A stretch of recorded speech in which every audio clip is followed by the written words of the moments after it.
Hi guys, welcome to How to Solve YouTube channel. In today's video, I'm going to show you how you can check analytics of your Facebook page on PC.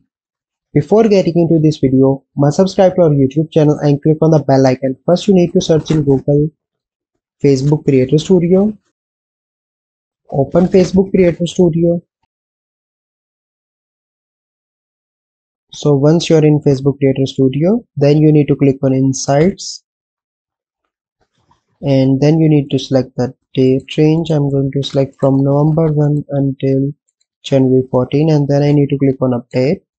So you can see that my videos gain 3.7k watch minutes, 1.1k 1 minute views, 3-second views, 5.5k in total engagement and total followers.